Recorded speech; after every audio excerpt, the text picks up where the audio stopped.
Migrasi hewan adalah sebuah gerakan periodik hewan dari tempat di mana mereka tinggal ke daerah yang baru dan kemudian melakukan perjalanan kembali ke habitat aslinya.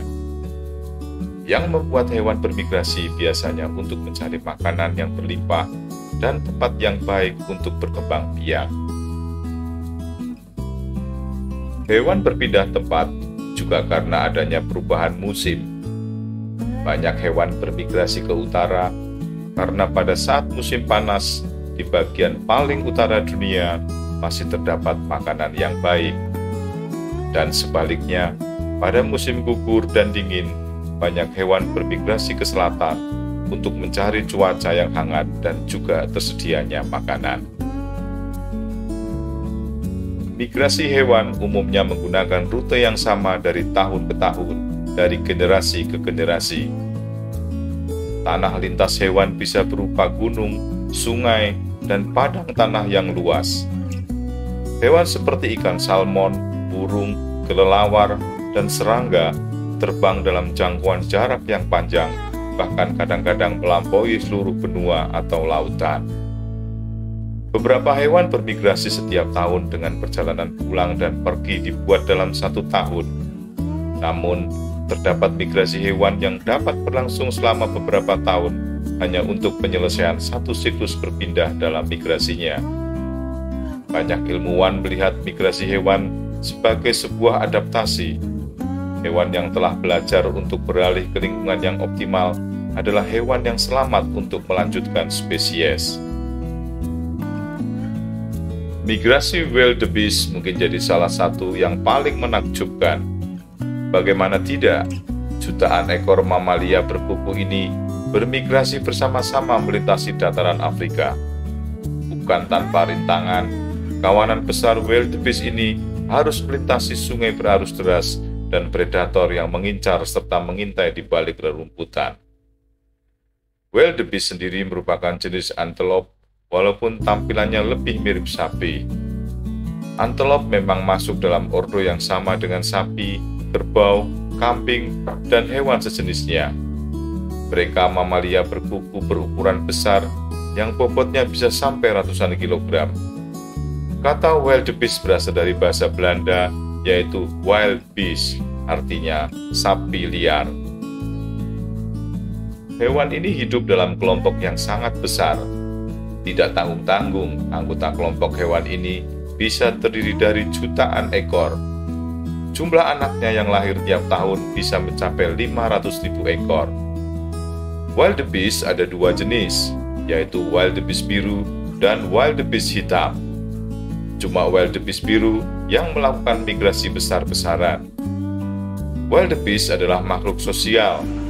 Bila satu ekor mulai berjalan ke arah tertentu, yang lain akan mengikutinya. Dalam waktu singkat, seluruh kawanan itu bergerak untuk bermigrasi. Sebanyak lebih dari 1,5 juta ekor wildebeest biru bermigrasi tiap tahunnya.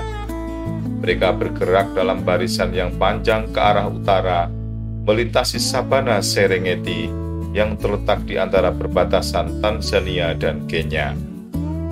Jarak migrasi mereka adalah sejauh 3.000 km. Mereka rame-rame bermigrasi pada akhir musim hujan antara Mei dan Juni untuk mencari rumput hijau dan air. Sebanyak 250.000 ekor wildebeest tumbang selama perjalanan. Penyebabnya karena penyakit atau predator. Wildebeest jadi makanan banyak predator. Karena mereka tidak punya kamuflase, mereka perlu berkumpul rame-rame agar tidak mudah dimangsa. Namun, kematian mereka memberikan dampak yang luar biasa bagi ekosistem di sekitarnya. Bangkainya menyumbang sekitar 1.100 ton biomasa bagi sungai yang dilintasinya, sehingga menjadi sumber nutrisi jangka pendek dan jangka panjang bagi sungai-sungai tersebut. Migrasi burung adalah fenomena yang benar-benar menakjubkan. Coba Anda pikirkan, bagaimana seekor burung terbang sepanjang ribuan kilometer untuk menemukan tempat bersarang, menantang badai, dan menghindari pemangsa, kemudian melakukan perjalanan beberapa bulan kemudian untuk kembali ke tempat semula. Lantas, bagaimana cara burung berhasil bermigrasi? Seiring waktu, mereka telah menguasai mekanisme penerbangan jarak jauh, mengembangkan kemampuan navigasi yang luar biasa, dan daya tahan yang luar biasa kuat. Migrasi jarak jauh membutuhkan banyak bahan bakar. Jadi, burung yang akan melakukan perjalanan jauh memakai lemak tubuh ekstra yang jumlahnya 2 kali lipat berat badan sebelum migrasi. Jantung dan otot terbang mereka tumbuh lebih besar sebagai persiapan untuk terbang, dan banyak organ internal mereka yang lain menyusut untuk sementara waktu. Saat cadangan lemak telah habis, burung dapat membakar ototnya sendiri untuk digunakan sebagai energi. Banyak burung memilih untuk memulai migrasi di malam hari. Alasannya, suhu udara yang lebih dingin mengurangi bahaya kepanasan dan memungkinkan burung terbang lebih jauh tanpa harus berhenti untuk mendinginkan diri. Selain itu, saat langit gelap, jumlah pemangsa cenderung lebih sedikit. Menurut The Royal Society for the Protection of Birds, hanya sekitar 40% dari spesies burung dunia yang bermigrasi atau berjumlah sekitar 4.000 spesies. Sisanya tetap berada di area yang sama sepanjang tahun. Burung-burung bernavigasi menggunakan matahari, bintang, dan medan magnet bumi. Hanya saja, bagaimana mereka melakukannya tetap menjadi misteri. Namun, para ahli percaya ini karena burung yang bermigrasi menggunakan kombinasi indera. Burung dara Arktik dapat terbang hingga lebih dari 79.000 km dalam setahun. Mereka melakukan perjalanan bolak-balik antara tempat berkembang biak mereka di Kutub Utara dan tempat mereka menghabiskan musim dingin di Antartika.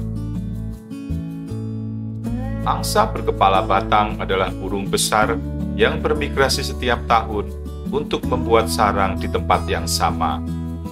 Angsa berkepala batang bermigrasi dengan terbang sangat tinggi, yaitu hampir 9 km di atas permukaan air. Snipe besar adalah burung migran tercepat. Dilansir dari National Geographic, snipe besar menempuh jarak lebih dari 6.750 km dengan kecepatan sekitar 96 km per jam antara Eropa dan Afrika Sub-Sahara. Banyak jenis ikan yang bermigrasi secara teratur dalam skala waktu mulai dari harian hingga tahunan atau lebih lama, dan dalam jarak yang berkisar dari beberapa meter hingga ribuan kilometer. Migrasi seperti ini biasanya dilakukan untuk mendapatkan makanan yang lebih baik atau untuk bereproduksi, namun dalam kasus lain, alasannya tidak jelas.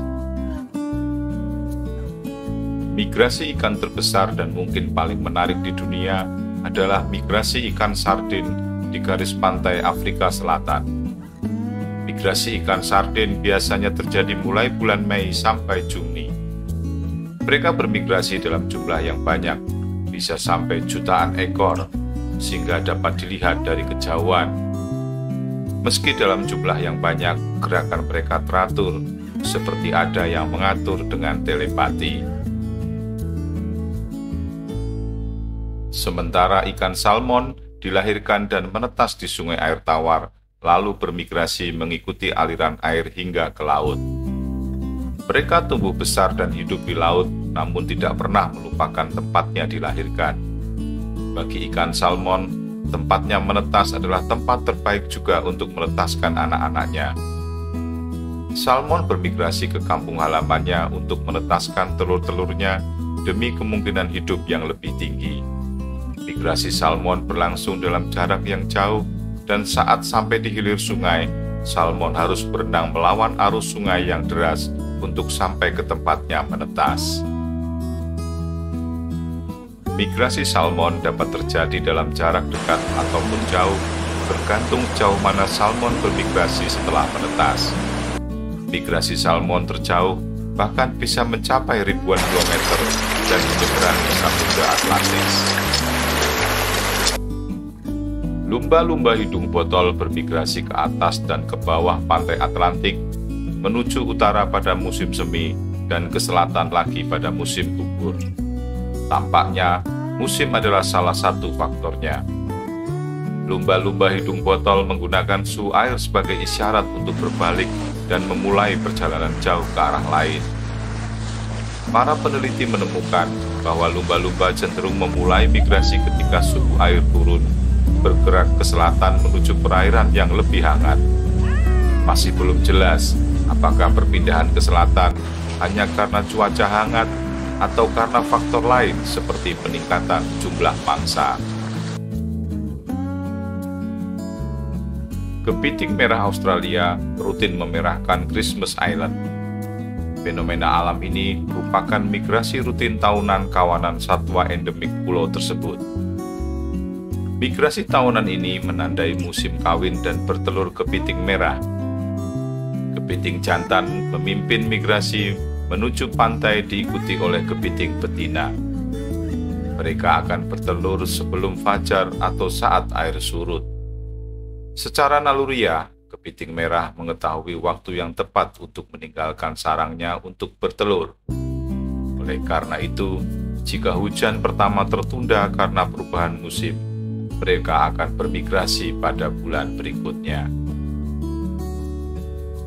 Berdasarkan keterangan pemerintah Australia, total ada 50 juta kepiting merah hidup di Christmas Island.